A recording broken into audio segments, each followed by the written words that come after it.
to introduce themselves? There we go, being recorded.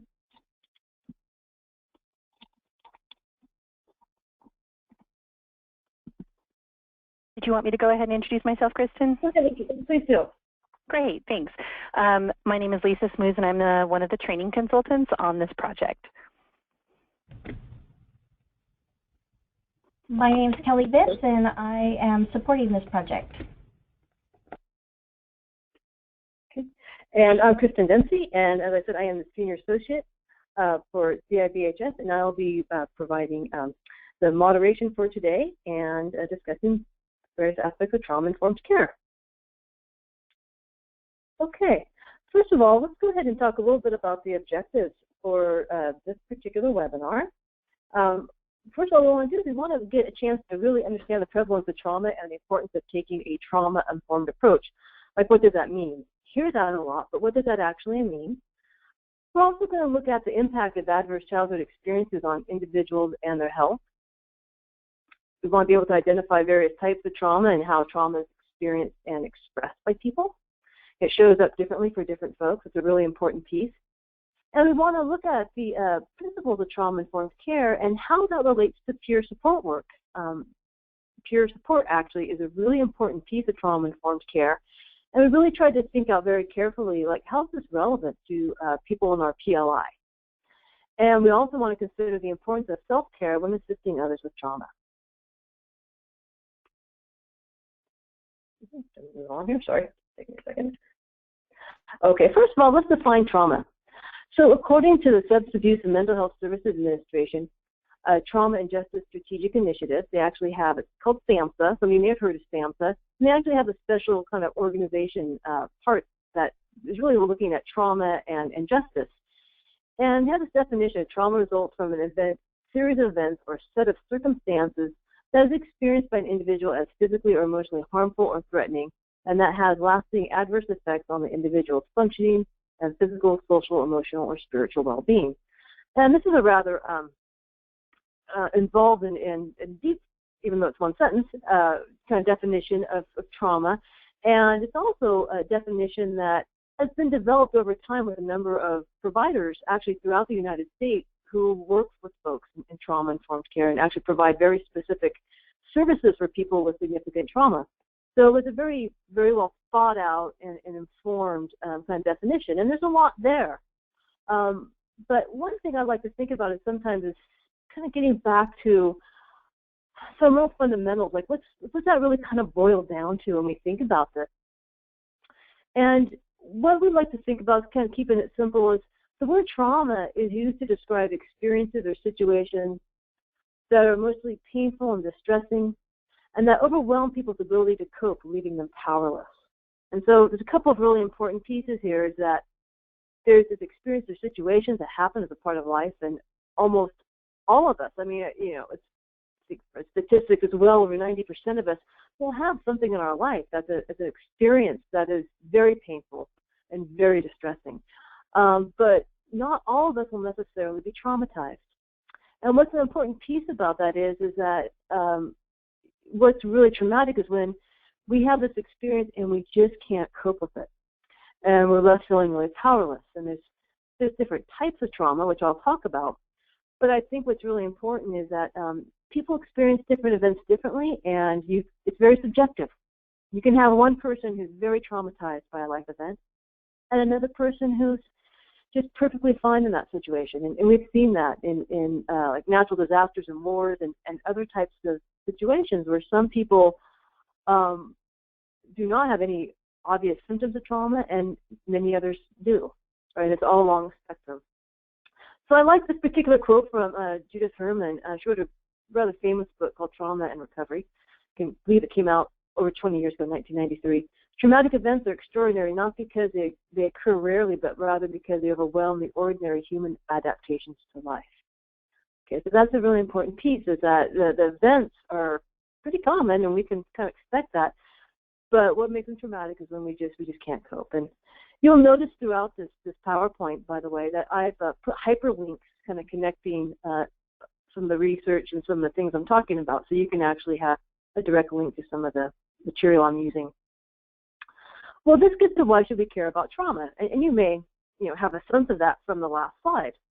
Well, we should care about it because it's not extraordinary to have situations that can be really traumatizing, and it's true. And the actual people who then become traumatized as a result of some of these situations it's really quite remarkable. For example, 60% of adults experiencing abuse or other difficult family circumstances during childhood. So that's like over half of us are saying that we've had some, very significant childhood issues. And 26% of children in the United States will witness or experience a traumatic event before they turn 4. So over a quarter of us, before we're, old enough to be in kindergarten or about that time, we've already had experienced a traumatic event. For the National Center for Mental Health Promotion, Youth Violence Prevention, and it's actually a really great resource, especially some of you out there working with families. Another kind of study that's been around, and you see a lot of different studies talking about the prevalence of trauma with people who have mental health challenges. And you'll have to excuse the language. It's clinical and not recovery informed, but the language here, it says prevalence of trauma among people with, and I quote, severe mental illness, unquote. And what they did, they started to look at people with SMI, in this case, how many had, co-occurring trauma. So we had 47% reported co-occurring physical abuse in their history, 37% sexual abuse. So that's almost half. Physical abuse, over a third sexual abuse. Then about a third post-traumatic stress disorder. Women having a higher prevalence, and especially women who have had some of the diagnoses of schizophrenia, bipolar, and mixed diagnosis groups. So, then it becomes an issue of like, well, is the trauma causing the severe mental illness, or is the severe mental illness then resulting in other aspects of trauma, or people being traumatized because of having severe mental illness for whatever reason, stigma or life situations? And my answer to that is yes, is that often early trauma can lead to mental health challenges, and then once people have mental health challenges, then they're more vulnerable because of poverty, because of stigma, because of lack of proper care, to be more vulnerable to ongoing trauma.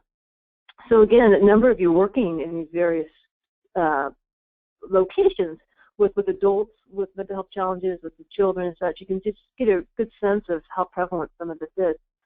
I also want to put this in here too. I know a number of folks work with people in jails situations. The Massachusetts study found, kind of a famous study, 92% of homeless women surveyed that experienced severe physical and or sexual assault sometime in their lives, 60% by the age of 12. So those of you working in housing programs and working in shelters, just getting a sense of so many of the folks that you're working with. Again, a lot of times trauma may predate homelessness, but also then once people are homeless, obviously living on the street brings its own risks. And in the United States, 1 in 6 male inmates report being physically or sexually abused before the age of 18, and many more witness interpersonal violence. Okay, so you really get that sense of kind of the severity.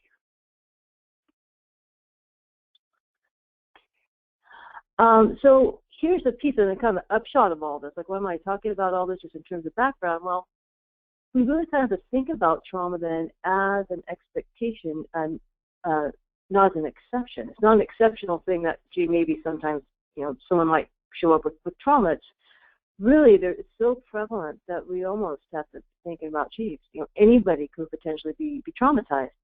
And it doesn't mean that we assume we treat people for full spectrum trauma, but we're curious about it. We ask about it. We potentially screen for trauma as well. So here's an important piece, just thinking about, again, some aspects of trauma. It's more than one particular thing, and it comes in a lot of different shapes. It can be highly individualized. It can happen once. It can happen many, many times in someone's lifetime. It can happen to a number of people in the community. So if you look, there's some that tend to be more individualized and may happen when young, like physical or sexual abuse, although adults can certainly be physically and sexually and emotionally abused as well. Abandonment and neglect and then, of course, sexual assault and domestic violence that can happen all along the lifespan.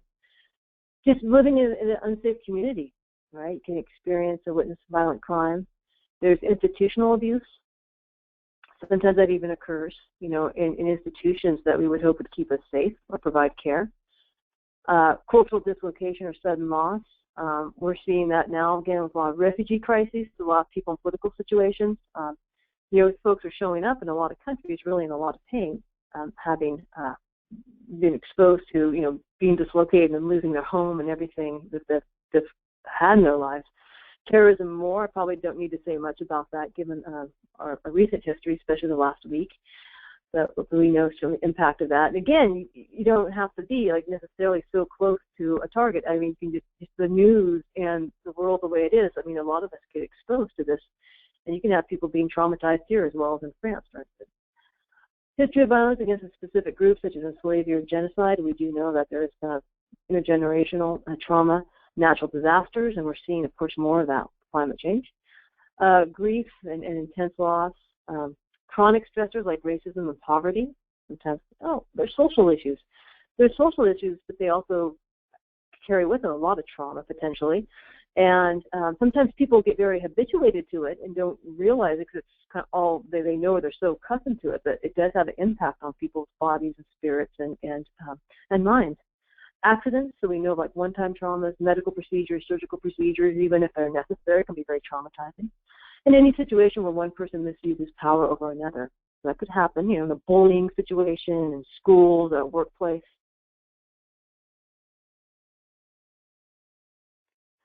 I feel in this slide, I thought it was kind of helpful just thinking about, you know, all the different levels of trauma, just kind of almost like how it's just multidimensional. You know, it's not just one thing, or it's often not just like one person might have any one of these. You know, they're often at different levels, and sometimes when you're in certain communities, they interact and intermingle and really kind of intertwine amongst each other in a lot of ways. So we have, you know, certainly an individual, and we have on some level, you know, interpersonal in between people, a larger community and the larger society, and then of course time. And the type of characteristics of traumas, you know, along all these different levels. And again, there's also cultural influences that just kind of impact what the traumas may potentially look like, and also how people are able to recover.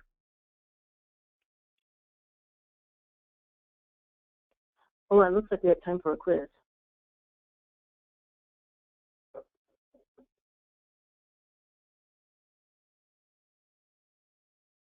Okay. So, excuse me if I dismiss things here. Don't need this. Okay. Kelly, do you want me to read that? Sure, go right ahead. Okay. And then I'll close.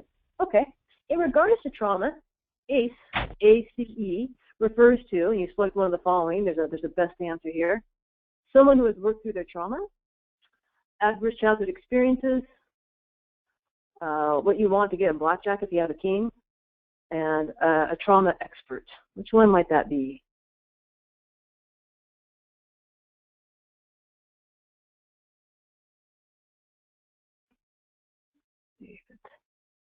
It's showing up here. If our poll results are showing up.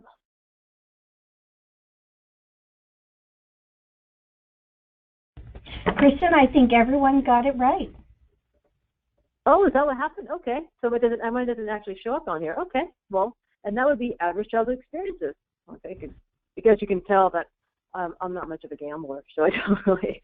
So I'm not quite sure if I got that one right, but yeah. The one that certainly probably makes the most sense is adverse childhood experiences, and I don't know if folks have heard of ACEs before, but we'll go ahead and move out the poll, and this should bounce me back to where we were, but if not, I will scoot ahead here. So wait here for a second. But some of you may have heard of adverse childhood experiences before, but the term was developed really in response to some work that was done in San Diego about over 20 years ago, actually, with Dr. Vincent Folletti. And it doesn't seem like my poll here really wants to bounce back. So if you'll excuse me, I'm just going to kind of, oh, there we go. Let's see if it moves now. There we go. Perfect. adverse childhood experiences, with Dr. Vincent Folletti. And Dr. Folletti worked at Kaiser Permanente in San Diego, and he at the time was running a weight clinic for people to lose weight. And he had a number of people in who seemed to really get it. Like, they were motivated, they were engaged, they want to lose weight.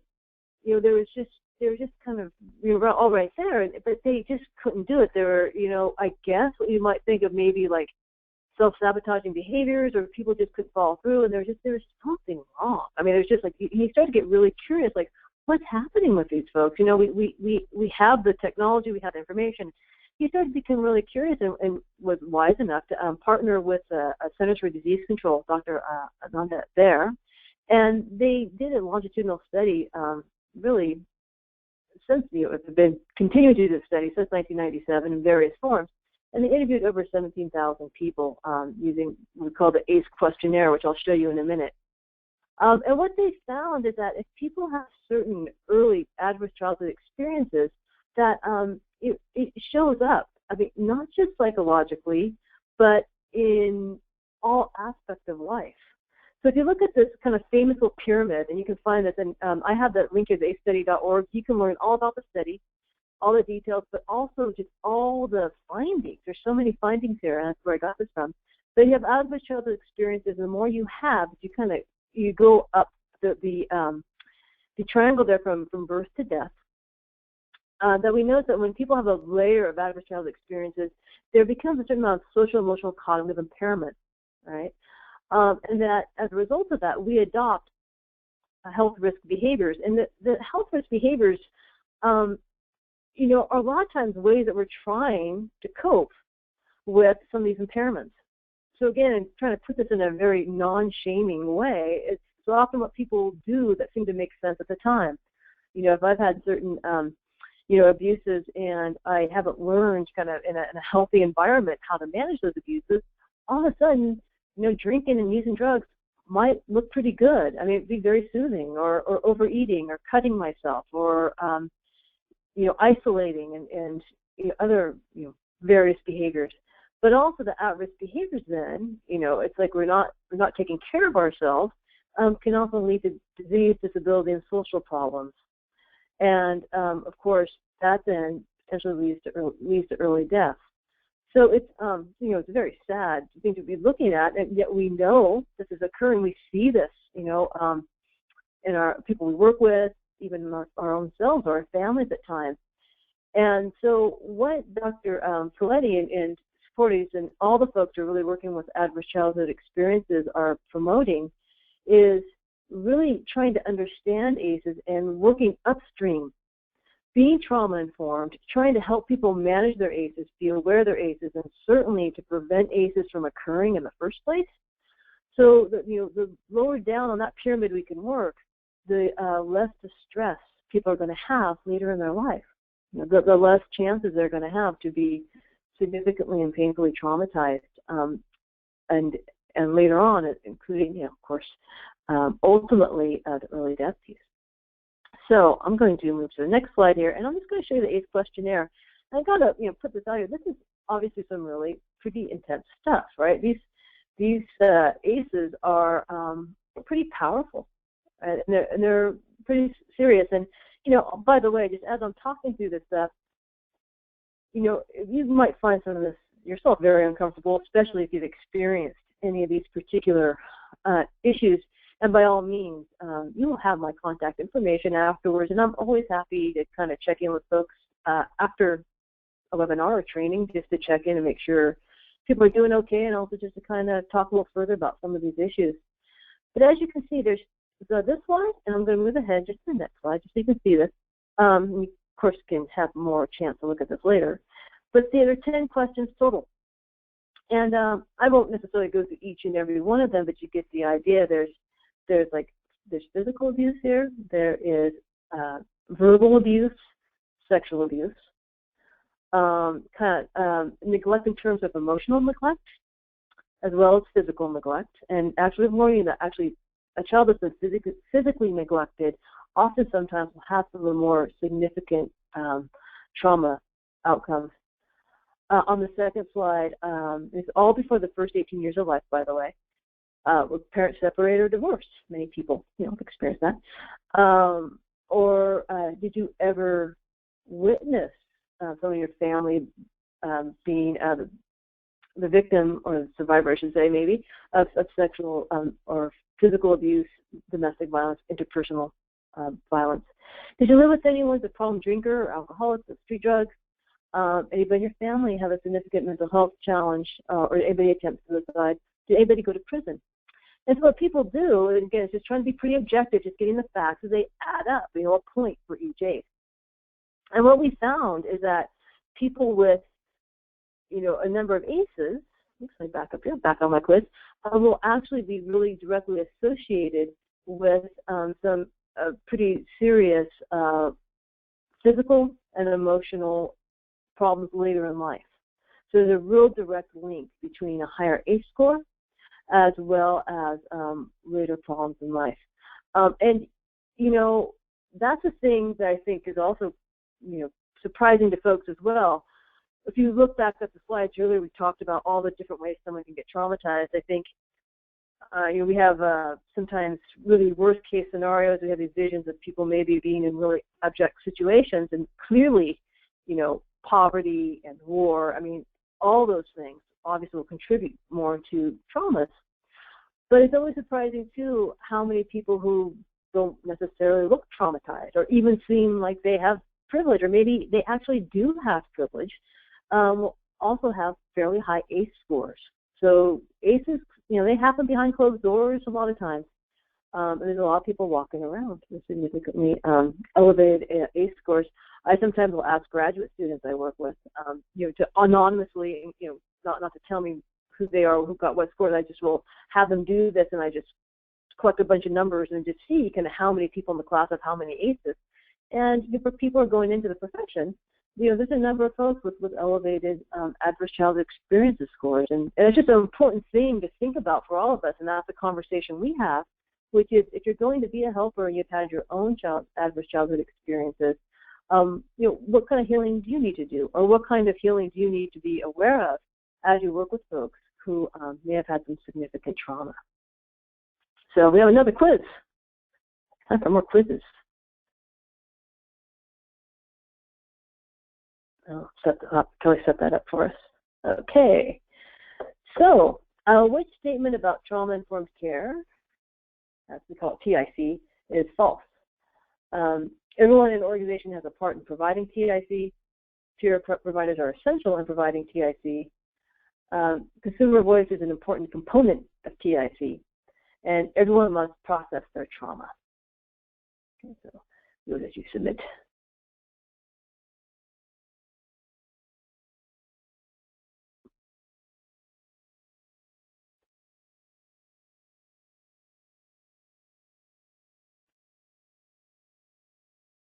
And can I have you let me know the results of that?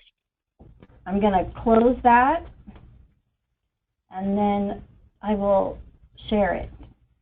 Okay. So, do you see it, Kristen? I see it, but it says it's all zeros for me. Oh, it's all zero. Okay.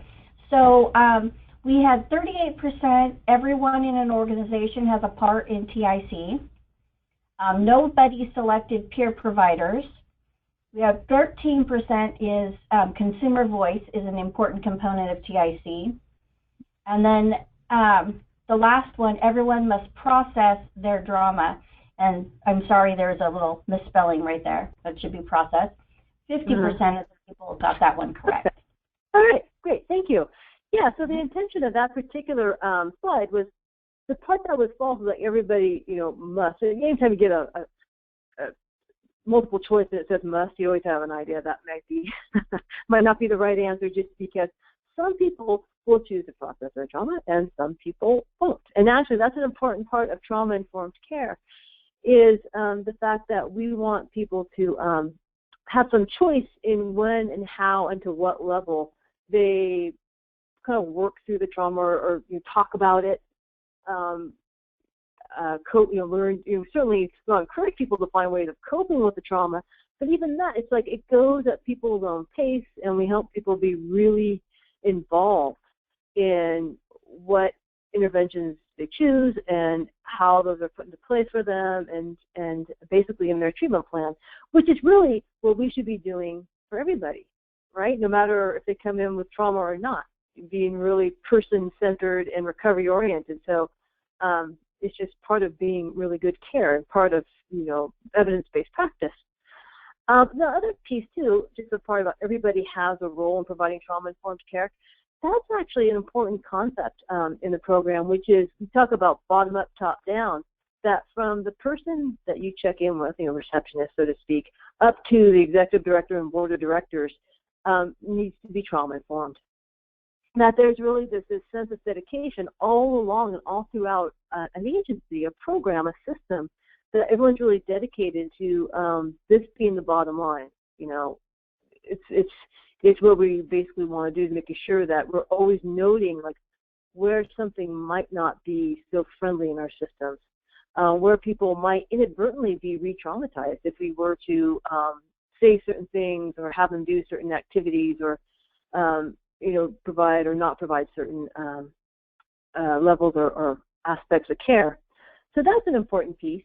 Also, what's also very important is that in trauma-informed care, and I'll talk about this in a bit, the idea of the consumer as a peer provider is really pretty well developed in the literature. And there's a very important and long history in trauma-informed services that peer providers are, in fact, significantly empowered providers in a trauma-informed system. So another important piece. All right. So, and feel free, by the way, to chat with us as well. If you have questions that start to come up and we start to see some of these develop, we will, by all means, stop and take a break. So, some common signs of trauma. There's certainly more potentially than this. This is just kind of a short list, but some more significant ones. Flashbacks or frequent nightmares of a trauma, being very sensitive to a noise or being touched. And, so again, I'm getting back to my earlier example of all systems, need to be trauma-informed from, bottom up, top down. There can be times when someone can come in with that history of trauma, and they're sitting in a waiting room, and hearing the buzzing fluorescent lights is really seriously upsetting to them. And, it could be triggering in some ways, and there could be a whole lot of reasons for that. But if someone's trauma involved significant amount of noise or loudness or other aspects of irritating noise, or that's just the way it manifested for them, that's a really important piece of being trauma-informed and trauma-sensitive as well. Maybe we find different ways of lighting the room, or maybe having an alternative place for that person to wait so they don't have to listen to something that's really distressing. So you can see how some of these might apply to day-to-day work. Someone who's been traumatized may always expect something bad to happen. Maybe there's blank spots, times and things that I'm not remembering periods in my life, feeling numb, feeling out of touch. Sometimes you hear the word, dissociative, which means kind of checked out. Sometimes people are in situations where others abuse or take advantage of you. That can be misinterpreted sometimes, is that people want that. They're looking for that. And with some aspects of trauma, and there's a number of reasons why this could happen, but, in order for us to have boundaries and to know what's safe or unsafe, we have to learn that, and we need to experience safety. And if you're in a situation where you're, especially being very young, where you're constantly unsafe, you don't necessarily learn what is safe and who are safe people and who you can trust. So that's why you see sometimes people who have histories of trauma also being re-traumatized, just because it's on some level what people know. Okay. And again, there can be more complex reasons for that as well, but that's not an uncommon dynamic. People lack concentration or irritable sometimes and have sleep problems. And this is really important because we get people diagnosed all the time, right, with various mental health challenges around anxiety and depression and psychosis that very well could be the result of sleep problems, irritability, or lack of concentration as a result of some histories of trauma. I have, of course, a desire, and hopefully someday it'll start to work when we start to think about our diagnostic criteria, like things that you start to see in the DSM-5 and such, really starting to consider more actively any particular diagnosis, so to speak. Is it trauma-induced? We're talking about things being, say, substance-induced, but, what might out there be trauma-induced? And, we have a lot of research to kind of get there and a lot of ways of thinking about things. But we can start to see, again, if you think about that triangle, the pyramid, about early childhood experiences and other traumas and how it manifests up the triangle, you can see how this can occur. Also related to some other pieces that we had earlier, excessive watchfulness, anxiety, anger, shame, or sadness. So how is that related to diagnoses, right? You have some depression potentially in there, anxiety disorders, which someone may classify as paranoia, right? So but these are all, the results of being traumatized, and in some ways probably fairly adaptive, right? If you've had somebody who's been hurting you, or if you're not really sure if you can trust your environment, you're going to have some of these ways of being. And actually, they're reporting that on the news right now, right? As how on edge and watchful and anxious many people in Paris are right now, not going out, checking things out. Sometimes people running at visuals even, if they hear a noise, because people are really on edge. That was with this one particular trauma. If you've had many of them, clearly you can be more on edge. So kind of thinking about what do we start doing with this knowledge? And we have this knowledge, how do we use it? How do we use it as peer providers? Well, first things first, one thing about trauma-informed care is it really is very much about how we think about things. And Sandra Bloom is kind of, she's very famous. Somebody developed a sanctuary model, which I have a link there to the sanctuary model. And when I was researching this, every time I look up the sanctuary model, I end up spending like an hour reading it, because it's just, the writing is so compelling. And she does various trainings. If you ever get a chance to read or attend one of her trainings, it's a real treat. But she's often credited with this quote, and it's something we use a lot because it really helps you get your mind right around what we're trying to do here. Trauma-informed care is concerned with what happened to you, not what's wrong with you. Okay, so it doesn't mean we go and we spend a lot of time with people unpacking their history, but we're just thinking about, well, what could have possibly occurred that resulted in somebody's particular symptoms or their particular reactions, their particular behaviors. Because if we can figure out then, like, what happened and how somebody's adapting, then we can start partnering with people about what might be the best solutions for that. Sometimes just listing out what's wrong with people. You may have a diagnosis and that's fine, but then what do you do with that? Okay, I have a diagnosis of, schizophrenia with certain features. Well, how do we take care of that? And often in this particular culture, it's with medications. That's kind of the first place folks go. But, again, it's like, can we think of other ways of helping people in terms of developing skill sets, developing ways of being in the world that can be more growth and strength oriented. Another thing I've heard related to this, which I really like, is we're concerned, not with what's wrong with you, but what's strong with you. And again, I know they sound like little cliches, but there are nice ways, I think, of thinking about what does it mean to be trauma-informed.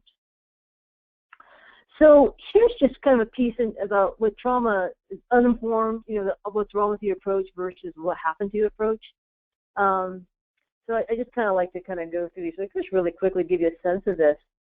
So the focus might be on needs as defined by staff, like she needs to stop hearing voices.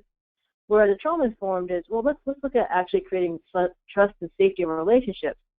And, what is safe for this person? And that, often if people feel safe, some of the symptoms, especially symptoms that we often classify as psychotic and are often anxiety-produced, can be more manageable, if it's not diminished. The helper decides what help looks like, and we ask people, like, hey, what have you done? What would be useful for you? Where would you like to start? Again, it's the idea of giving people their power back, because that's what happened when someone was traumatized. They lost their power, and this is a really important piece, is giving people their power back.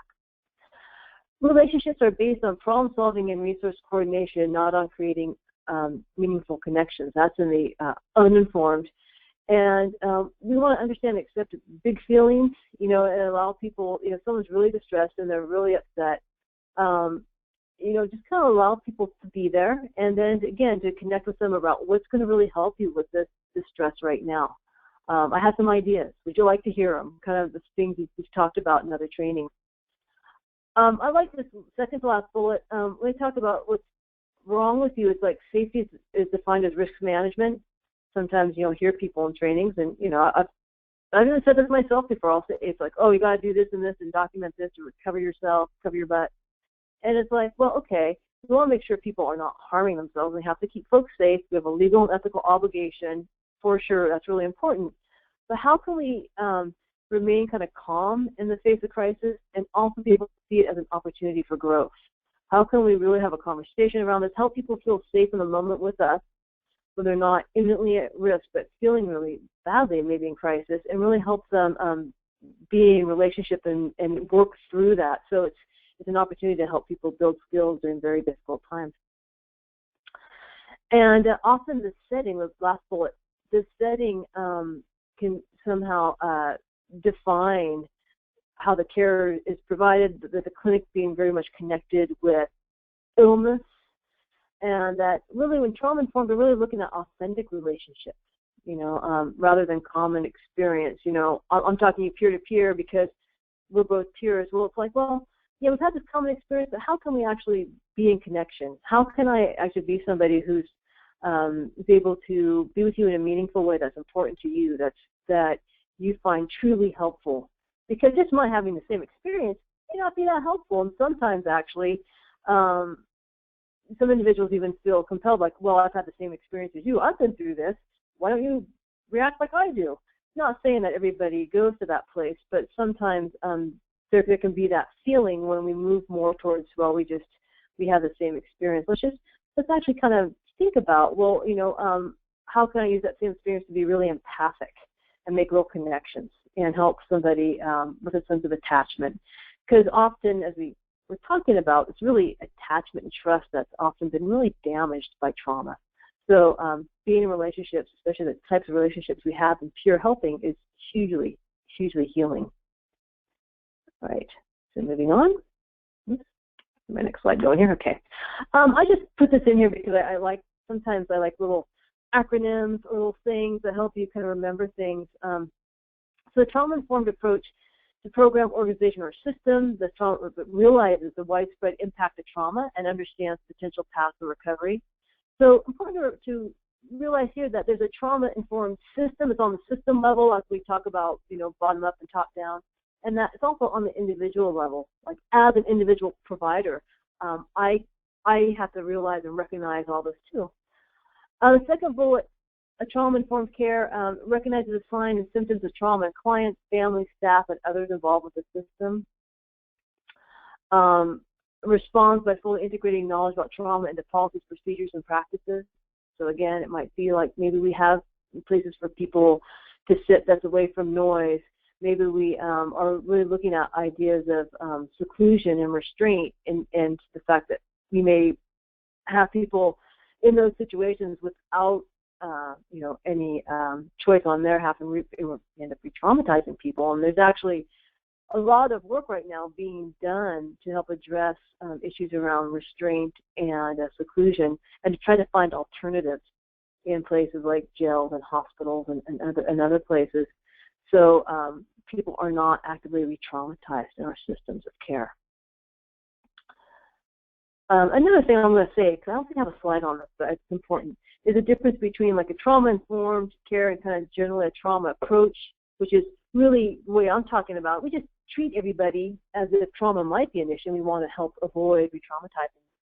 And then there's trauma-specific care that's very much oriented towards people who have had like specific screening and assessment around their trauma, and the person actually wants to engage in like more of the working through the trauma, and it can involve some pretty complex interventions, and often involves teaming approaches and different types of somatic, cognitive, behavioral, interpersonal work.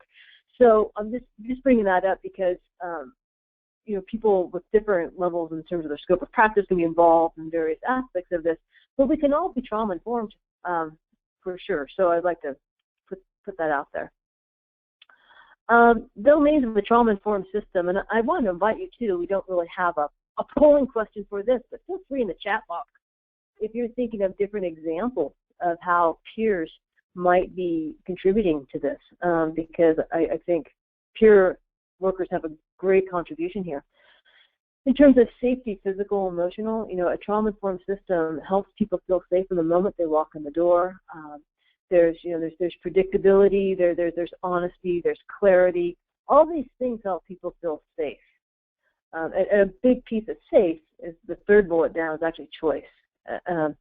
Again, if you've been traumatized and you feel really overwhelmed, giving you choice and safety, like you can make this choice and you're not going to be punished, is very, very healing, hugely healing. I had the second bullet there, which I jumped over, but trustworthiness. That's so important that people know like why they're doing something. Why am I filling out this form? Why is this important? So why do I have to go over here and see this person now? I mean, there may be very, very good reasons for all the practices and policies that we have, but instead of, curfew is at 11 o'clock, you need to be in. Well, maybe something like, because it's really, everyone here is in recovery and a good night's sleep is really essential, we require that everybody who is staying here to be in by 11 o'clock so everyone can have lights out and an opportunity to rest.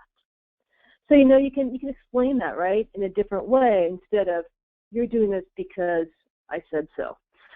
Even when you're in an organization that, has to set some rules for safety.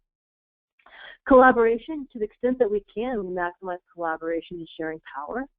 Try to give people as much choice, and clearly there might be some rules or guidelines that we have to establish as part of a program or system that we can't always have like everybody have total choice on, but a lot of times there's a lot more that we can collaborate and ask people about than we do.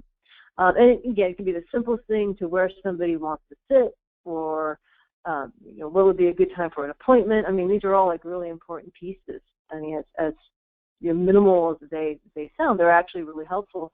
But certainly anything that's on anybody's treatment or change plan, it's like, that it's not just kind of a stock phrase, but we're actually being really curious about what's important for you to change. I understand that your worker wants you to look at this and this, and, we can discuss, looking at those various behaviors and your relationship to it. But you're being here right now, the fact that you showed up, what really got you in the door today? What's really compelling about coming here?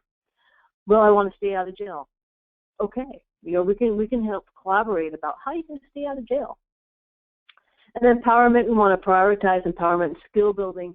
Anytime we teach somebody a skill, that whole idea of teaching somebody to fish is really helpful. And being able to affirm where we see people having accomplishments and achievements and making steps, that's very, very helpful, even if it's the smallest thing. Maybe it's somebody's being kind to somebody else in the waiting room, or someone, was thoughtful enough to reschedule an appointment, to really letting people know that, that's a helpful thing to do, and to really encourage, kind of ongoing self-efficacious, behavior that people are able to do on their own, self-efficacious behavior. Okay, onward here. So one of the things I wanted to do is really to think thoughtfully about peer specialist interventions. And, so what does all this mean? This whole idea of like trauma-informed care, you kind of get the idea, okay, it's really out there, it's really important, we want to be able to intervene early because of the impact it has on people's lives.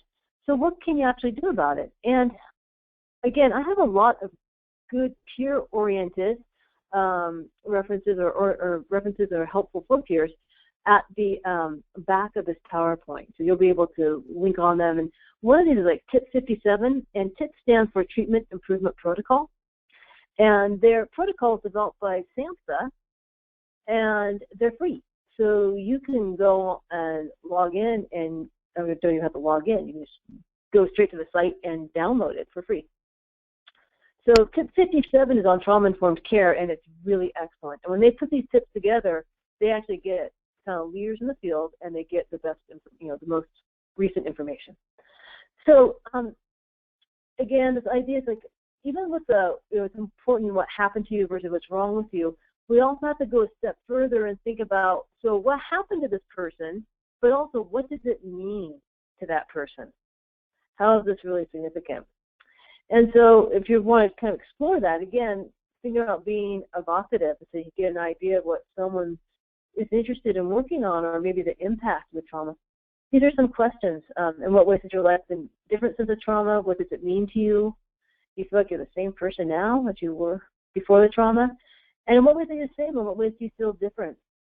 And again, within that, it's always really important that when people do feel safe and they're sharing this with you, it's very respectful and very healing just to be with the person, not to ask a lot of questions, but to reflect, to spend more time just reflecting on their answers and the impact that the trauma's had on them. What else? This is also, again, from part of tip 57. One of the things, again, this is very general, but you'll notice, which is actually pretty cool, is number 4, offer trauma-informed peer support. So they were writing this like for an agency or a system of care or office that wanted to be trauma-informed. And one of the things they're telling these folks is, hey, find yourself some good peer providers and offer trauma-informed peer support, which is what you're learning to do right now. So I think that's great, just because it's very appropriate, as we talked about, but also I think it's just great in terms of, as we're thinking about career development for peer specialists and the potentials down the road for certification, that there's people on the national level looking at best practices around trauma who really get it around how important it is to have peers providing services. So just wanted to throw that out, which is why it's in purple. But establish safety, let me just tell you about some of these, like, okay, well, what's that? Like, that's huge, right? Like, no one person can establish safety for everybody all the time. But don't underestimate even the small things that you do to establish safety. The willingness to, help somebody make a choice, or to be clear, or explain a rule to somebody, or maybe you go with them to a meeting, or just spend a few minutes with them when they go to see the doctor. Whatever it might be, that sense of safety is really, really helpful. There's a couple things that they're related. It kind of relates to number 1 and also number 3. I spent time working with a group of people once, creating a brochure for parents to use in the waiting room at psych emergency services. So if they were there and like their child had just been hospitalized, it actually explained, here you are, this is what you can do now to get care, this is who you talk to, and it created like such a sense of safety and containment for people. And also related to 3 in that it gave people some information about, the types of concerns that parents have when their kids are at psych emergency, including some common significant mental health concerns for youth. And we really put a lot of work into it. We got a lot of feedback, and it ended up being translated into a bunch of languages. But it was really just a very simple, reassuring way to calm people who are in a very stressful situation. It provided some information, established some safety. Prevent re-traumatization. Sometimes, this number 2, our rules and our guidelines, we intend them to be really helpful for people. We have a sense of like, this is going to be helpful and this will be important, or because our system isn't flowing very well, we need to have this and this rule. We have to really think about some of the rules that we have in our systems, and peers are good about advocating around some of these, because sometimes we have arbitrary rules and arbitrary ideas that actually create barriers to care, and sometimes then result in more trauma, because people aren't getting what they need. There isn't trust, there isn't clarity. So just really thinking all along like how that might be happening. And of course there's rather obvious things like seclusion and restraint. We know that social animals, human beings do not do well being secluded. Again, if people need to be contained, that's one thing, but is there another way of doing that besides putting someone in isolation for a significant amount of time? Putting somebody down in restraint, I guess I should say never say never, but you gotta think about how can that be the absolute last resort that we ever do with anybody? And then some folks would say it just should never be done, and I can totally see that. Use strategies to normalize symptoms of traumatic stress. Again, helping people recognize how stress shows up in the body, helping people just learn like very basic skills that they might find useful. Some people find very useful to practice grounding skills, be in the moment, just be in touch with their breath, being in touch with how sensations are in their body. Maybe it's cognitive strategies of thinking through, playing tapes, checking the evidence for certain thoughts. Maybe it's real interpersonal, having people to contact when folks are triggered. And so it's kind of related, number 6 and number 5. And so the normalizing is just helping people really expect certain reactions to stress. And number 6 is really about the techniques for being able to manage it. And a lot of people have different techniques that work at different times. Most of us need a toolkit. That's a mixture of things I can do for myself in terms of grounding, in terms of things I can actively do differently, ways I can think differently, people I can talk to, connections I can make. And then also it helps people in terms of just like we call kind of more technical terms, sometimes the behavior chaining, number 7 here, is really thinking about what happened to you and how does that show up for you now. So people can start making sense out of some of their behaviors in the context of having been somebody who survived trauma. So there's less shame, there's less blame, and it's much more like, let's make sense of it, because then it's easier to engage somebody about doing something differently. Okay, now we're on the next slide here. Teach balance. Sometimes people are really, kind of one way or the other. I work all the time and I never play, or I'm always kind of seeking pleasure and I never follow through my responsibilities. So there's a certain balance we want people to get, balance between thoughts and feelings, between what I do for myself and what I do for others. You see that some people are just very focused on themselves and some people are all about everybody else. And sometimes it just happens in terms of trauma that people can get out of balance. And we want to help folks recognize how to kind of walk the middle path, that in a balanced life, they're able to have more emotional regulation, and that's really a very helpful piece. Build resilience. So again, it's really helping people recognize and affirming their strengths and helping them continue to build other skills to anticipate some triggers and hard times and how they might respond to that. Address sleep disturbances and disorders. So there's a little bit out of the scope right here, but there are things you can look up around sleep hygiene, around helping people sleep better, and it doesn't always have to be about medications. A lot of times it isn't necessarily. It's about making sure to get regular sleep, to try to find, be on a sleep schedule to the extent that somebody is able to, only using the bed for sleep and sex as opposed to, other things people will stay up and like read and eat and watch TV so that it gets to be very hard to sleep. I mean, these are just some real basic skills of sleep hygiene that we can start to teach people. Build trust. Again, that the predictability and choice is very helpful. Support empowerment, helping people do what they can for themselves. Acknowledge grief and bereavement. And sometimes it's just, again, being really empathic, just recognizing that bad things did happen. It was in the past. We can't change it. But, sometimes just hearing out somebody's sadness and loss of what could have been can just be very healing. Again, if you look back at those ACEs, a lot of that early trauma, it really breaks attachment. People don't connect to other folks necessarily because of that. So to be able to be someone who can listen and hear and be in relationships, so very healing. And then we want to be culturally and gender responsive. Some people have a whole history of healing that's in their communities. They may have drumming circles, or other rituals, or other ways of creating altars, or family kind of get-togethers, or rituals that they find very healing, faith-based healing, certain either religious or spiritual practices that we can help people connect with those. It can be hugely empowering and supportive.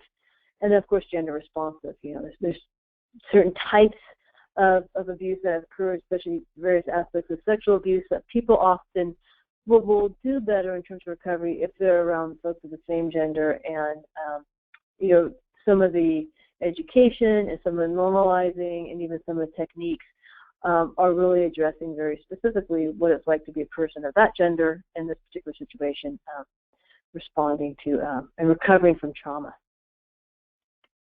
What do we got here? So another thing I put here, I just want to kind of finish up with this idea, is the concept, put your mask on first. You've ever been on an airplane and they're like, in case of emergency and you land and take care of the kids, well, put your mask on first, because you need to be taken care of before you can take care of anybody else. And this is really hard work. It's hugely, hugely rewarding work. But we have to be in good shape. And there's a bunch of different ways of doing that. I tend to really respond to the RAP plan, Mary Ellen Copeland's Wellness Recovery Action Plan, and so many peer providers do. And if you have a RAP and you keep the RAP going, that's probably one of the best things you can do to just really keep your mask on and put it on to make sure it's there, because just the comprehensiveness of the RAP, just really keeps you focused. And I have some of my favorite RAP principles as I see them for working with trauma. And again, it's just daily maintenance. If you're going in and day out working with people with trauma, it's so important to have daily things that you do that help you keep stable. I exercise. I always eat breakfast. I always pet my dog. Whatever it might be. And then even as we did this webinar today, you may have identified some triggers, and write those down and think about, when this comes up, what do I need to do to help myself feel better as a result of this trigger coming up? What can I do right now? Maybe just even having this webinar today, it's triggering enough to where I need to take my walk. I need to talk to my sister. I need to go to the beach. Whatever it is that you do that helps you. And then I'm always all into really creating that support network. And you may be sitting with people in the room right now who are your supporters, and that you can really start to develop some sense of community with, and that's a great place to start. A really very, very important piece. So create and maintain a support network is so very important.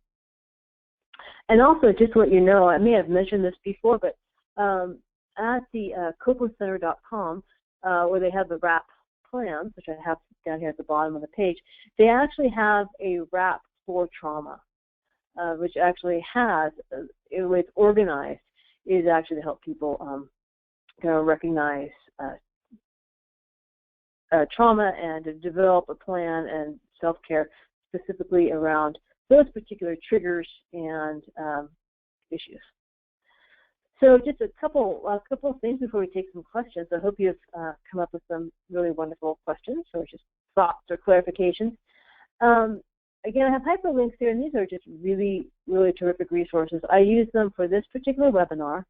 I like them because they're either very comprehensive and up to date, and especially the third bullet there with Andy Blanch's and company, Engaging Women Trauma-Informed Peer Support. Even though it's about engaging women, the peer support and the skills and the trauma guidance there is wonderful for men or women, and it's a really excellent resource. And again, that's kind of the way we did this, is so you can have hyperlinks and connect right with them. The trauma-informed tips is what I talked about before, and I have a lot of resources. It is so full of good stuff. I mean, it's just, I feel like I've just touched a little bit of it because it has such incredible information, including more about interventions. Also, I did talk about the adverse childhood experiences. So the whole pyramid there is kind of interesting, kind of get a sense that these websites actually have studies that are truly fascinating, where you can really see and really understand kind of whole health issues, just how trauma has and can potentially really impact people's behaviors and physical care. So it's not just about, well, people are more likely to use drugs. It's about people more likely to have heart disease, people more likely to, have various other physical ailments, diabetes or what have you. I mean, you can look at it and plug it in and start seeing, like, what kinds of things have we studied in terms of adverse childhood experiences, and you can get a sense of what's been researched and what people are looking at. Also, it has the ACE questionnaire in all kinds of languages. So if you have people with different language needs, ACE is too high and ACE's connection. Again, tons of research, but also articles, videos, great training resources. We're just trying to see what's out there in the community and what you could have to learn from and what you could share with others. Great resources, all free, which is always good. So I think we're at that point of the webinar where we're looking to see if there are any questions.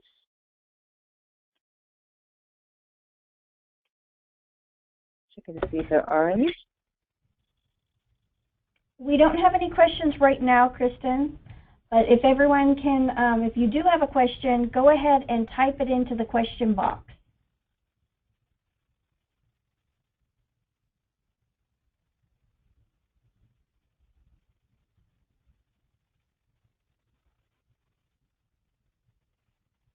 While we're waiting, this might just be a good time to also make an announcement for the next webinar. That sounds great. Can you hear all right? Can everybody see that okay? Yes. Okay, great. So just wanted to give a shout out for this upcoming webinar, which is actually targeted at supervisors and people who are administrators running organizations that hire peers. So it's called Creating a Welcoming Environment, and this is going to be held on December the 2nd from noon to 1:30 p.m. And the reason that we're targeting this at the supervisors or the administrators of organizations that utilize peer support workers is because we know that while providing lots of support and a sense of community and more information and more tools for peer support workers helps all of us do better and be a more meaningful contributing part of the mental health workforce, that it's not just on the peer support workers alone for this to be a success. Obviously, it has to be a whole systemic kind of approach to integrating peer support workers into our system of care and creating a welcoming, supportive environment where we as PSWs can thrive and really do our best possible work. So this is going to be taking a little bit of a different direction from our normal webinar series, which is aimed at the peer support worker themselves, and we're going to be talking to the folks that are the supervisors and the folks that are the employers of them. And we're going to be talking about things like, how the importance of having a good job description for peer support workers, giving some clear definition around what is the scope of practice, what are the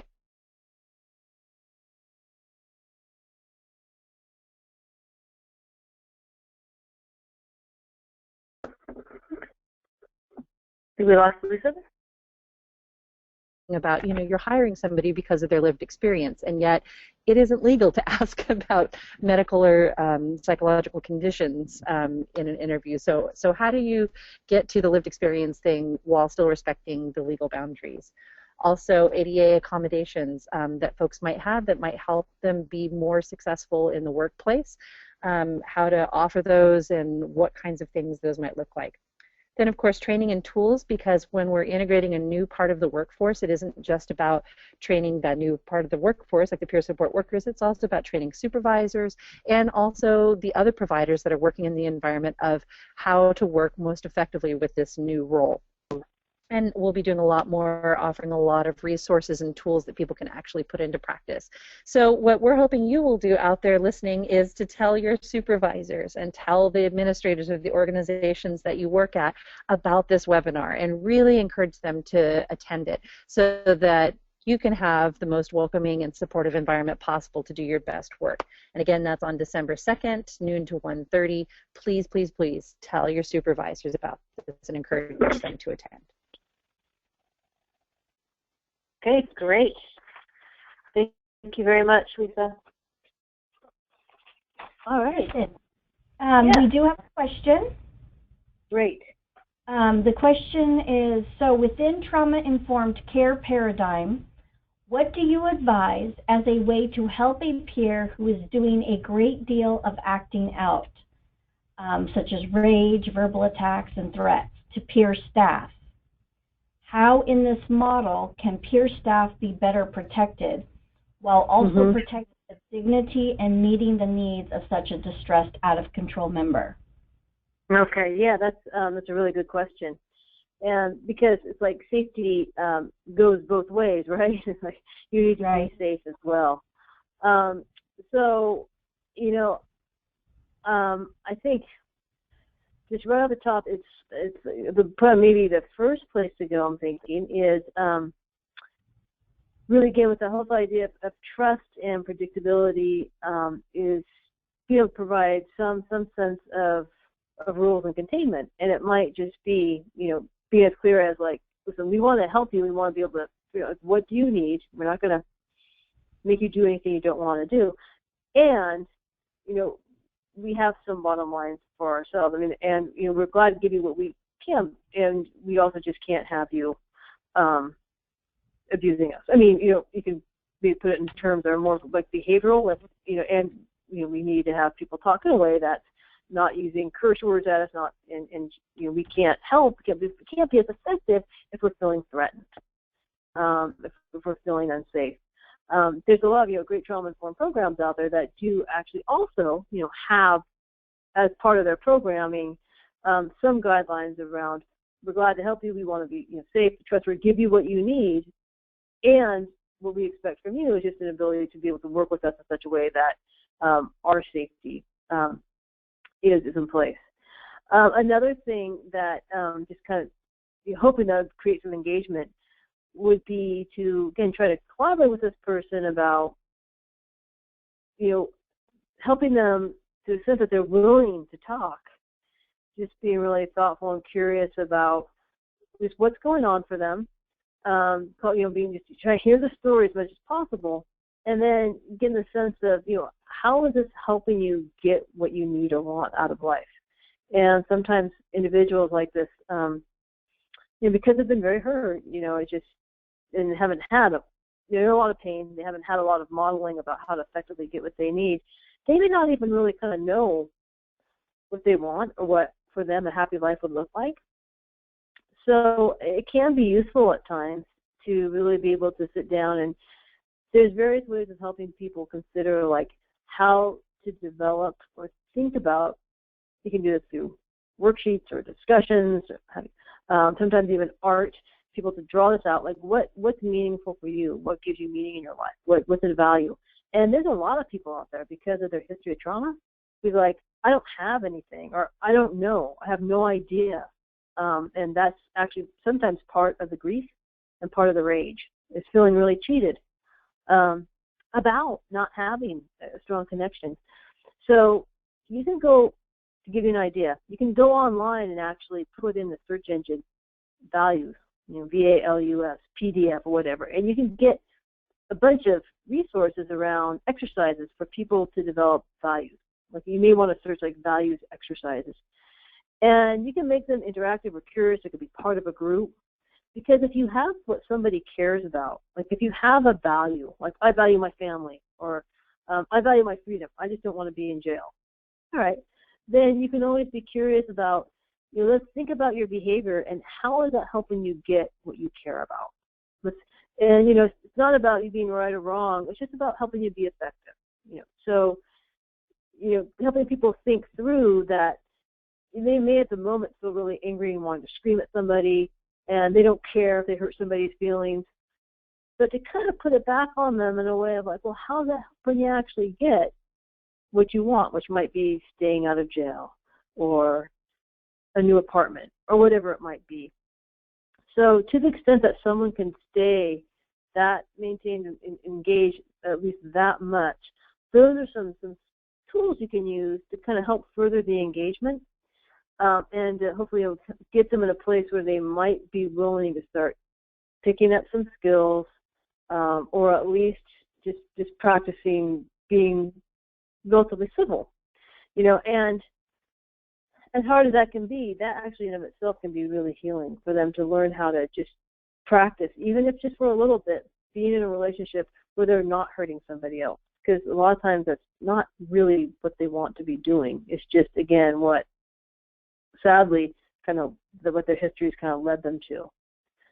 I don't know if that answers the question, or if there's more questions about that. Hopefully that answered some of that, or give you some ideas. Kristen, there is a follow-up to that question, and just kind of a clarification. Where do you, where should they search for the values exercises? Yeah, it's if they go online to like any search engine, like okay. Google or something, and if they, see if I can even kind of put this in my oh, I'm trying to put it in the chat. But if you can actually search in like values, I'll put it here, values clarification exercises, oops, PDF. That will often bring up various things you can use, like in a group situation, or even individual. Sometimes that's even, I mean, I'm curious about even having that, say, at a wellness center, or even having it be just, kind of an activity that anybody could just, they're hanging out in a waiting room, just kind of be curious about. I'm really into values-based work in a lot of ways, but also for healing trauma, because it's like it helps people. Like if I have a value, even if it's just a little tiny inkling of a value, I'm more likely to want to engage in some aspect of recovery, because if I can't identify values, then like why bother? Why bother getting well? So I mean, it's kind of related. It's actually very much related to like what you hear in 12-step meetings. The idea of the higher power of having meaningful existence. It doesn't have to be spiritual, but it could just be something that you care about, because that helps you start to make those steps towards doing the hard work of recovery. Okay, great. Thanks, Kristen. Next, we have a question. Would you self-disclose when using trauma-informed care? If so, when would that be appropriate? Gosh, that's an outstanding question. That's a really outstanding question. It's so highly individualized, but my thing with self-disclosure in general, and this is like a very general guideline, and it really has to think about this individually, is anytime I self-disclose, and I've told you all, I'm in recovery myself, for substances. I'm often thinking, first of all, before I do anything, why do I want to tell this person about myself right now? I may have a really good reason, and it might be really helpful for them, but there's a number of times when I don't self-disclose after I ask myself that question, because I'm really aware that I can't identify why this might be helpful for the person. And if I can't identify, I personally am afraid it's going to be a bit more about me than them. So I always kind of ask that, like, how is this going to be useful? And then especially in terms of similar trauma, like I had, would this really be, it could be very helpful for them if they knew that I had been in a similar situation and got through it. But also, again, if I was traumatized by it, I also have to be really careful. Like, do I tell them this, and would it be traumatizing or triggering for them to know about this? Or would they then start to want to take care of me because I'm talking about my trauma? So it's a little bit tricky. But a couple of guidelines around that, if I felt then very compelled that this might be helpful for them, I might also ask them for permission in doing something like, I have some thoughts about this. I've been through something similar, and I have some ideas that, because I did that, you might find useful. Would you like to hear about that? So that way, I'm at least putting a boundary there and giving them the opportunity to make a choice about whether or not they want to hear it. And if they do, I would only tell them I would not tell them, of course, the details. I don't want to be traumatized, but I'd like them just enough and probably focus more on what I think might be helpful. If there's a helpful skill or helpful insight or something that I think they might really like to know. And then I check in with them again and just say, you know, how was that for you? I mean, you know, what's your feedback? Is that a useful piece? Just so they have a chance to be able to have some control over that information. More than likely, though, even before I felt like compelled to actually self-disclose, I might use the knowledge of what I did to then have a conversation with them about that particular skill or insight without necessarily using my disclosure. So I could maybe take away that tendency maybe to want to take care of me or to feel awkward that I'm now talking about my trauma. So if I maybe overcame some aspect of childhood trauma, I might still be curious if they'd like to know some skills that people have used, but I won't necessarily tell them like it's me that's using them per se, if that's something that they want. It's more about using my lived experience to inform a helpful response as opposed to just purely disclose. So those are some ways of thinking about it, you know, and again, it's highly individualized about how or where you might do that. But I think with trauma in particular, we have to be very thoughtful about someone's history and what it might be like for them to hear about my own disclosure, if that is going to be helpful or it might be possibly more challenging for them.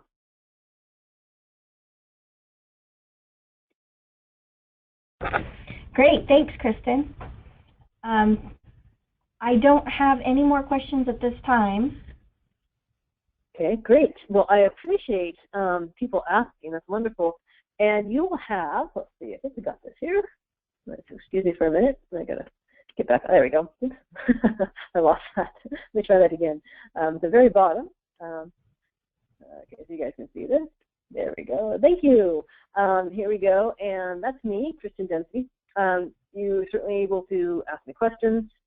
And we also have Kim and Kelly's numbers on here as well. So we have plenty of folks to support you. So thank you again for your questions. We're pretty much at the end of our time. And please do share your feedback as you exit this session. It really helps us to know what's been useful for you, if there's any sense of follow-up, what else you might like to know. And stay tuned. You'll be getting more information about ongoing webinars and next steps in the Peer Leadership Institute. So I thank you for coming today. Thank you, everyone.